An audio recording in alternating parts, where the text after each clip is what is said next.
अस्सलाम वालेकुम, you are watching explorer 2.0 और आज मैं आया हूँ दिल्ली गेट। यहाँ पे फोटो वॉक होनी है और इस टाइम टीम इकट्ठी हो रही है। उसके बाद हम अंदरून की कुछ बिल्डिंग्स को एक्सप्लोर करेंगे। आई होप मेरी आवाज़ आपको आ रही होगी। सुबह का टाइम है, हल्का हल्का रश है, इतवार का दिन है, छुट्टी का दिन है, लेकिन फिर भी काफ़ी फ़ोटो एंथुसियास्ट लोग जो हैं यहाँ पे आए हुए हैं।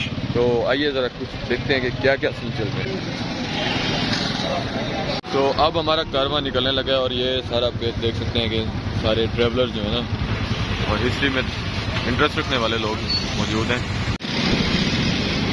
बाइक पर सफ़र करते हुए हम लोग पहुंचे एक ऐसी जगह जहां से हमने अपनी वॉक का आगाज़ करना था। तो वहां पे बाइक खड़े किए, सब इकट्ठे हुए और रवाना हुए गलियों की तरफ।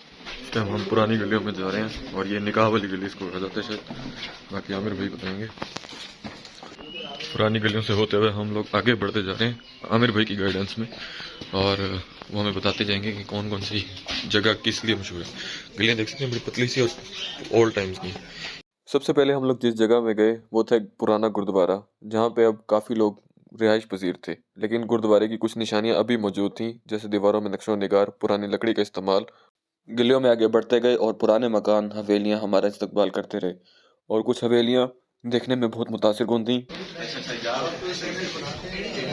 अब हम जा रहे हैं आगा नंद लाल का घर देखने, जो बेसिकली इस मोहल्ले के फाउंडर हैं, जिनके नाम पे मोहल्ला है। ऐसे आमिर भाई, जिनके नाम पे मोहल्ला है। और उस मकान में मुल्तान के मशहूर शायर अनवर जमाल साहब रहते रहे। अच्छा, बेहतरीन। प्रोफेसर डॉक्टर अनवर जमाल, जानते हैं ना? ये घर है। ये प्रोफेसर अनवर जमाल साहब इस घर में रहते थे। अब हम राम दयाल के घर के पार आए हुए हैं और वो ये हवेली नुमा घर भी अपने अंदर बहुत सारी तारीख समाये हुए था। इसमें लकड़ी और शीशे का काम पुराने वक्तों की याद ताज़ा कर देता था, और इसको विजिट करने के बाद हम आगे रवाना हो गए। घर ये था भाई का कप्तान का। अच्छा। और एक ये घर था, इन्होंने नया बना दिया है। उसका थोड़ा सा हिस्सा बचा हुआ है पुराना। ये दो कप्तान रहते थे, आगा नंदलाल के यानी के बेटे थे, तो ये दोनों यहाँ रहते थे। तो इस तरह से गली को गली कप्ताना वाली का। अच्छा, बेहतरीन गुरुद्वारा। और ये पूरा वहाँ से यहाँ तक गुरुद्वारा था, अभी तक अपनी ज़्यादा असली हालत में मौजूद है। और ये आप इसके कॉर्नर देख सकते हैं किस तरह गुरुद्वारे के हम दरवाजे में मौजूद हैं। और कितने साल पुराना है ये? कितना? प्री पार्टीशन से पहले का है। प्री पार्टीशन से पहले का है। अब इसकी कुछ ना कुछ तो आ गया। फारसी लिखी है, यहाँ पे डेट लिखी हुई है 1914, और मर्दों को अंदर जाने की मना है। आई मीन यहाँ पे कोई वुमेन सेंट्रिक कोई ये जगह थी। और लकड़ी का काम आप देख सकते हैं बहुत ही बारीकी से।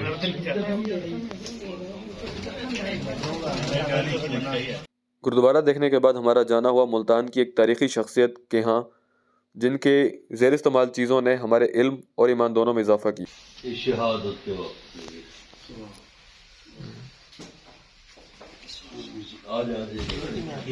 दरमियान में गोली का सुराख है।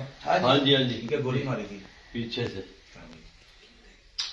दरअसल ये सब मुंशी गुलाम हसन शहीद के ज़ेर इस्तेमाल रहने वाली चीज़ें थीं, और ये जो चीज़ें दिखा रहे हैं ये उनके सज्जादा नशीन डॉक्टर हसन साहब हैं। जब नमाज पढ़ने के लिए इस्तेमाल करते हैं।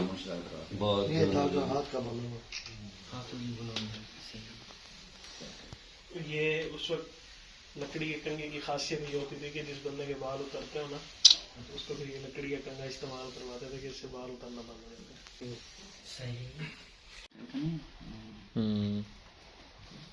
ये दाग मुबारक ये तर के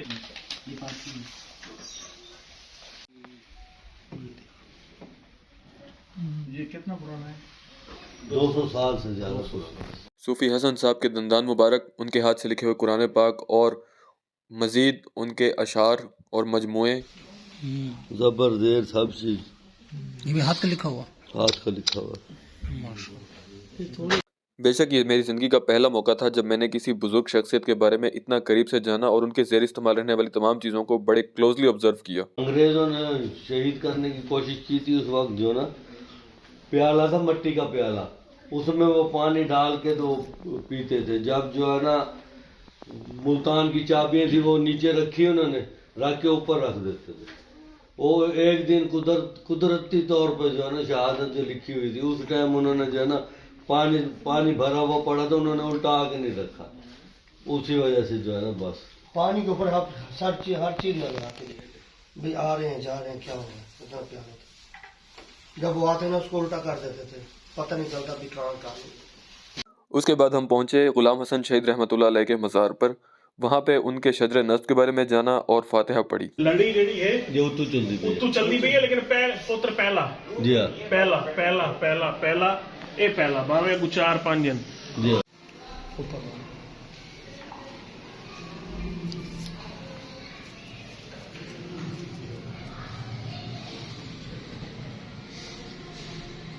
उसके बाद फिर तंगो तारीख गलियों से गुजरते हुए हम लोग पहुंचे अपनी आखिरी मंजिल धनी महल की तरफ, जो अगेन एक तारीखी शाहकार है जिसके बारे में अंदर चल के मजीद बात करते हैं। ये अब हम इसको रिस्टोर करने लगे हैं। हम धनी महल एंटर हो चुके हैं। आप एड्रेस चेक करें, ये ऊपर सारा लकड़ी का काम हुआ पड़ा है और गुसल खाना भी देख सकते हैं, तो वो पुराना आपको पुरानी वाइब्स दे रहा है।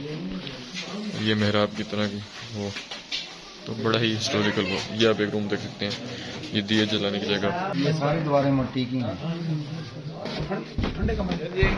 ये आप देख सकते हैं एक बड़ा ही पुराने तरीके का ये गुसल खाना है और ऊपर आप हर जगह पे आपको मेहराब वाला एक स्टाइल नजर आएगा।